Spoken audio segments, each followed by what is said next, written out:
Voy a contar una cosa que a lo mejor tiene cierto carácter íntimo. El último día que Cristina Fernández de Kirchner fue presidenta de la Nación, es decir, la última semana, el último día que ella estuvo en la residencia de Olivos, invitó a un grupo de personas, entre los que estábamos vos y yo, que estamos sentados juntos Así al final, es, sí. a una pequeña ceremonia, a una despedida, muy agradecida de su parte a aquellos que habían estado cerca de ese proceso político. Y cuando llegó la hora de que en nombre de todos nosotros hablara uno, el que habló fue Alejandro Dolina. ¿Te acordás qué le dijiste a Cristina aquel día? Me acuerdo, sí, vagamente, de haberle dicho algo relacionado con la sucesión. Me parece haberle dicho que en cierta novela de Norman Mailer, no sé si se lo dije así,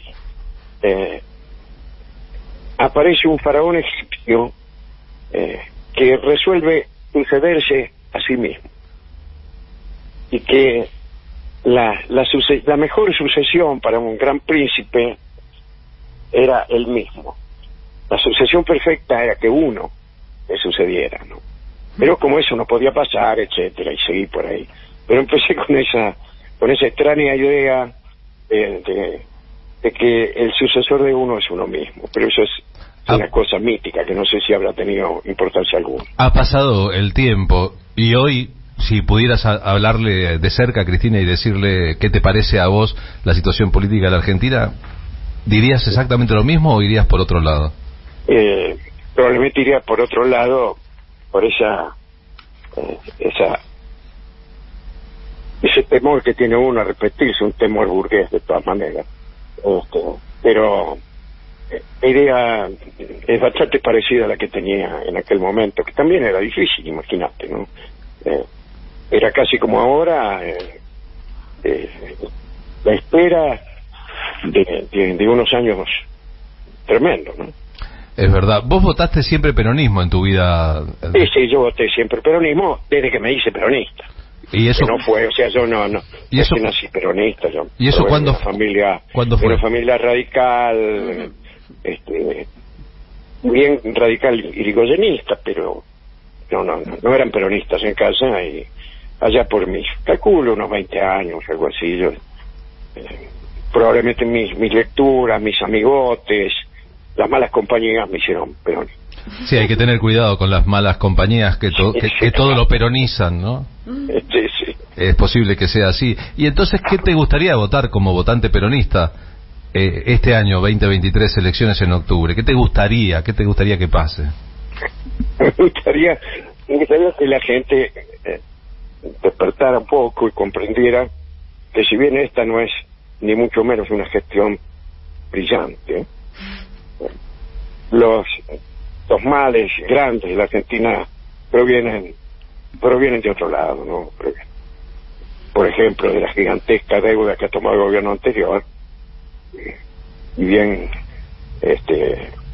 yo no creo que la gestión de Fernández sea una gran gestión, pero no es ahí donde está la cosa, no es ahí donde está la cosa. Bien, y si hubiese opciones, a mí me gustaría que se votara un candidato peronista o con un candidato que pensara que el Estado debe estar para socorrer a los que menos tienen y que debe ser participativo, que desde luego no puede estar ausente de lo que pasa en la economía. Al contrario, los liberales que piensan que hay que dejar todo en manos del mercado y que Dios elija lo suyo, ¿no? Me gusta pensar en esa secuencia relacionándolo con lo que hablábamos recién de la familia de la que venís, el gusto musical que hubiesen preferido, qué elegiste vos, y después los años 60. ¿Te gustaron mucho los Beatles? No en su momento. No, en su momento no me interesaron, ¿no? ¿Y cuándo fue que empezó eso? Después cuando me hice músico. ¿Eso fue en qué década? ¿En los 80? Y calculo, un poco antes, sí, antes. En el 70 y pico, ahí, cuando ya se habían disuelto los Beatles, me empezaron a gustar, que me suele ocurrir, ¿no? Entonces empiezo a interesarme por los novelistas cuando ya nadie los lee, por los conjuntos de rock and roll cuando se disuelven, y por los cantores de tango cuando se mueren. Claro, o darnos cuenta, entre otras cosas, que que siempre llegamos tardes a donde nunca pasa nada, hasta que un día nos damos cuenta y tratamos de llegar un poco más temprano, a donde pase algo. Sí, pero no está mal llegar tarde, ¿eh? No está mal llegar tarde porque uno encuentra las cosas más ordenadas, más definidas, y no en caos, que el caos es, digamos, una situación anterior a los sucesos. El caos es algo anterior al suceso. Y si uno llega tarde, el suceso ya se produjo y uno lo puede interpretar mejor. Es preferible escuchar a Gardel hoy que haberlo escuchado en 1930, para no hablar en 1920, por ejemplo, cuando Gardel todavía no cantaba lo bien que llegó a cantar. Claro, Gardel murió en la cumbre de su rendimiento como murió artista. En la cumbre, sí, exactamente, claro. 34 y 35, ahí por ahí. Exacto, para mí fueron artísticamente sus mejores años, y no se lo puede juzgar sacándole esos años. Fueron los años de su plenitud vocal y además su plenitud como artista, como compositor, como el lector de un repertorio, etcétera, etcétera. Sí, 34-35 fueron los primeros años de Gardel en este juego de ida y vuelta. ¿Cuáles fueron los mejores? Este juego de ida y vuelta fueron los primeros años de este Gardel que hoy conocemos. Exactamente. Este Gardel completo que hoy conocemos nació en 1933. Exactamente, ¿no? Jugando con eso, con ese Gardel. Exactamente, jugando con lo de que llegar tarde equivale también a poder leer el libro entero. Es verdad. Lo que te no las primeras 4 páginas. Lo que te quería preguntar es que, como votante de peronismo, para vos, ¿cuáles fueron los mejores años del peronismo? Los años de Perón y los años de Néstor y Cristina Kirchner, evidentemente. O sea, desde 1945 a 1955 y desde 2003 a 2015. Esos fueron nuestros años felices. Ahora que lo podemos ver con la perspectiva del tiempo, podemos pensar que a lo mejor no lo disfrutamos, a lo mejor sí en su momento, pero fueron... Sí, yo creo que ahora debería verse mejor, sin embargo no se ve mejor, oscurecido por unas lentes mediáticas que aumentan, distorsionan, colorean la realidad a capricho. Y qué problema que eso no solo se continúe una línea ya previa, sino que se haya reforzado en estos últimos años, ¿no? ¿Qué tema el asunto del poder mediático, incluso durante un gobierno que podría haber hecho cosas, por ejemplo, restituir la ley de medios y decidió no hacerlos? Sí, claro, así es. Sí. Y si pudieras... Sí, el poder mediático es más fuerte de lo que nosotros creemos, porque se mete en otras cuestiones.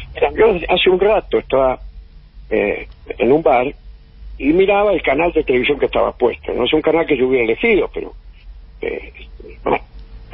hay mucha gente que ve este canal. Y veo 3 secuencias sucesivas. La primera, unos adolescentes que arman una pelea a la salida de un bar, a la cual resulta herida una moza que trabajaba allí. Punto 1. La segunda, una propaganda de Gran Hermano. Y la tercera, un reportaje a un tipo que había inventado un churro. Y me pareció que eran 3 imágenes de la decadencia cultural. Estaba prohijada y estaba auspiciada y festejada por el poder mediático. La primera estaba producida por un poder mediático que genera violencia, que impide que la juventud encuentre una inspiración de tono moral, de tono casi diría heroico, de colaboración con el otro, de lucha contra algo que se nos impone. Si uno piensa que la juventud tiene algunos elementos, digamos, de resistencia al orden establecido y especialmente a la injusticia. Bueno, estos tarados que estaban allí no tenían nada de eso, no eran la imagen idílica de una juventud que está buscando causas difíciles de defender para alinearse en ella. No es eso, ¿no? Y lo que hay que decir, peleando. Y lo que hay que decir la es que... segunda era Gran Hermano. que es lo contrario de lo que uno piensa que contribuye a la mejor formación del espíritu y del cuerpo. Bueno, y la tercera era el festejo de una nimiedad.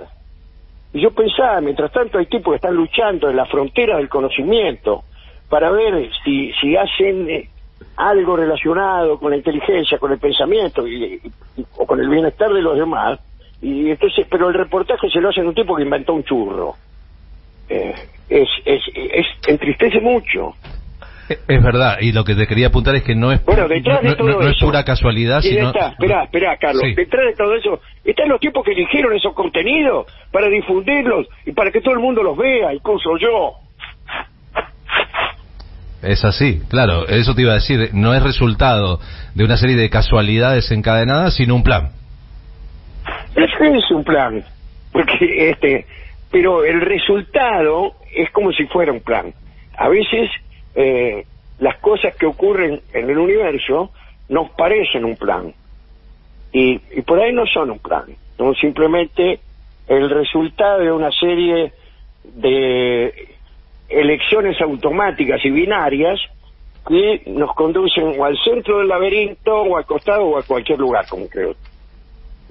Es verdad, ¿no? Y entonces, ¿cuánto mejor es hablar de Monbruno Campo o de Antonio Tormo, por hablar solo de algunas cosas que parecen viejas, que meterse... Claro, no sé si hablarlo, pero señalar que existen esas cosas, existen artistas que han hecho cosas hermosas, siguen existiendo algunos que lo hacen, con mayor dificultad que antes, supongo yo, y sigue existiendo el arte complejo, y que la Argentina tiene, muy a pesar o muy fuera de cualquier decisión gubernamental, tiene una vida cultural muy rica, mucho más rica de lo que podría suponerse examinando su situación económica, su situación social y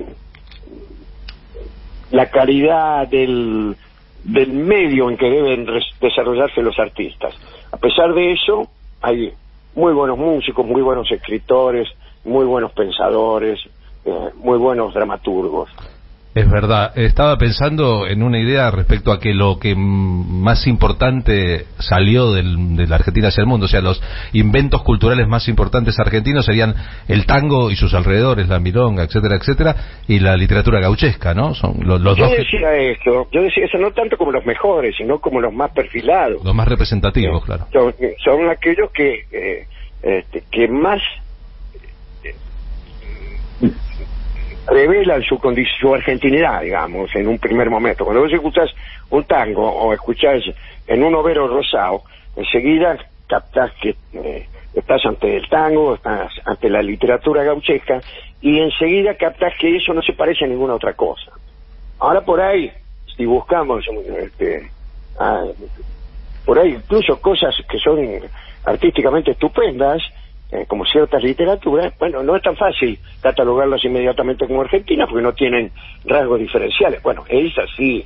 Tampoco vamos a pretender que todas las culturas sean absolutamente originales, porque eso no pasa en un mundo donde todo se ha mezclado y todo ha recibido una mano de cal globalizadora. Es verdad, pensando en eso, muchas veces cuando yo digo que mi escritor favorito es Borges, hay gente que me dice, ¿cómo te va a gustar Borges?